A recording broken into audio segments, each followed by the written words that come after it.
No हम medical biology का topic है।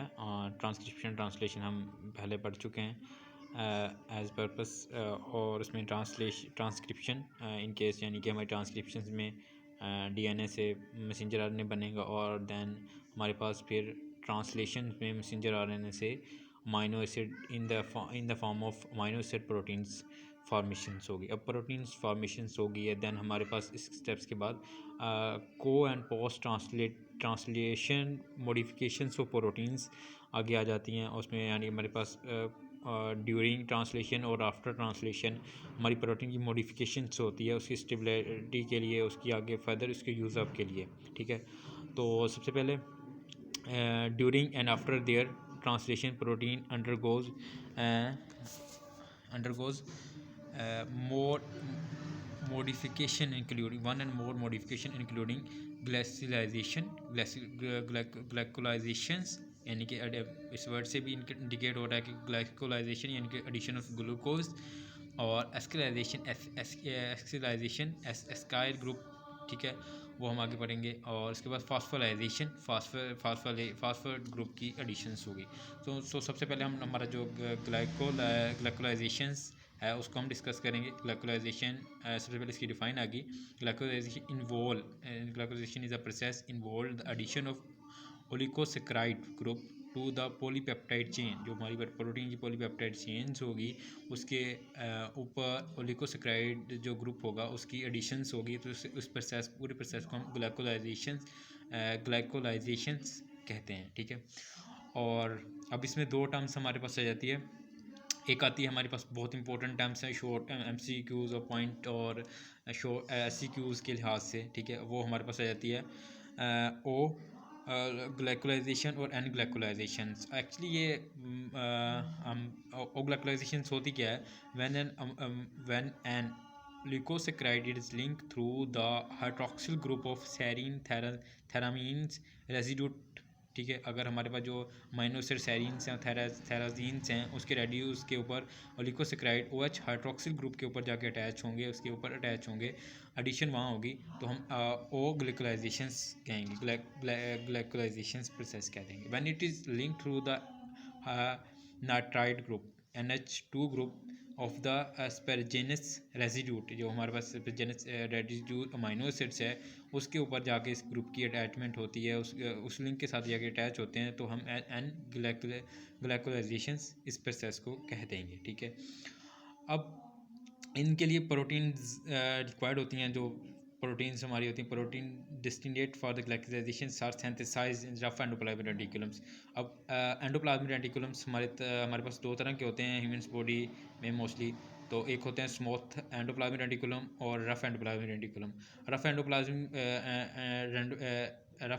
रेटिकुलम्स एक्चुअली हमारे पास प्रोटीन सिंथेसिस में इन्वॉल्व होते हैं, क्योंकि ये हमारे पास राइबोसोम्स के साथ अटैच होते हैं, इसलिए इन्हें रफ कहा जाता है। और स्मूथ जो होते हैं वो हमारे पास राइबोसोम्स के साथ अटैच नहीं होते, वो प्रोटीन्स का सिंथेसिस नहीं करवाते, लेकिन अदर देन हमारी बॉडी में फंक्शंस प्ले कर रहे होते हैं। ठीक है, और वेयर एज एन ग्लाइकोलाइजेशंस कमनेसिस, जो इनके लिए प्रोटीन डिज़ायर होती हैं वो हमारे पास ऑलरेडी पहले ही प्रेजेंट होती हैं, लेकिन जो हमारे पास ओ ग्लाइकोलाइजेशंस के लिए प्रोटीन्स होंगी वो रफ एंडोप्लाज्मिक रेटिकुलम से बन रही होंगी और उनके ऊपर मॉडिफिकेशंस होगी।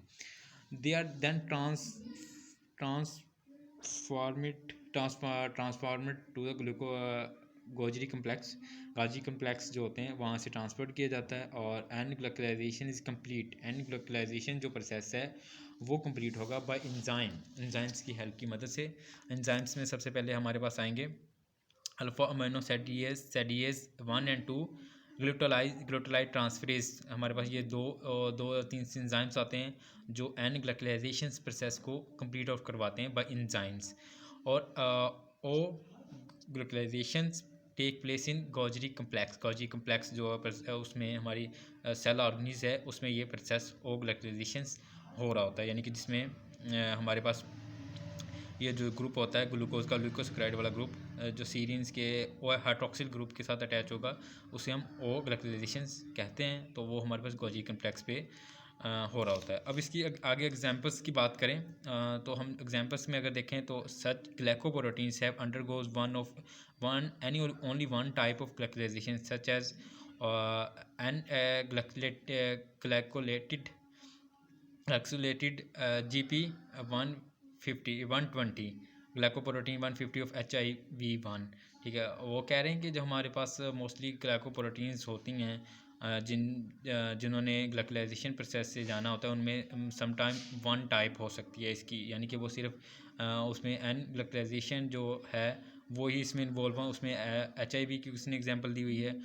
मैनी अदर इन केस हो any while many glycoproteins have जो हमारे पास glycoproteins have undergoes both oglycolations or N-glycolations process such as GC और GD। ग्लाइकोप्रोटीन GC और GD जो है हार्पर्स कम्प्लेक्स वायरसेस की है, वो दोनों प्रोसेस के से गुजर कर उस दोनों प्रोसेस से इन्वॉल्व होते हैं और दोनों प्रोसेस के साथ ही वो ओलिगोसैकेराइड उसमें ऐड हो रहे होते हैं सेट्स के ऊपर या टर्मिनल्स के ऊपर या चेन्स के ऊपर उनके। अब दीज ग्लाइकोप्रोटीन HIV और Harper's complex viruses most likely glycoprotein internal membrane proteins कह रहे हैं कि जो हमारे पास ये इन HIV और हार्पर्स कम्प्लेक्स वायरस ग्लाइकोप्रोटीन जो होती हैं जो वायरल कंपोनेंट होती हैं वो इंटरनल मेम्ब्रेन प्रोटीन्स होती हैं that R component of viral envelope. ये मोस्टली जो हमारा वायरल इन्वेल्प होगा उसका ये कंपोनेंट होंगी। ठीक है, ये जो प्रोटीन्स हैं जिसके साथ जाके ग्लाइकोलाइजेशन प्रोसेस टेक प्लेस होता है या वहाँ हो रहा होता है, एडिशन हो रही होती है यहाँ। In some glycoproteins are not associated with viral envelope।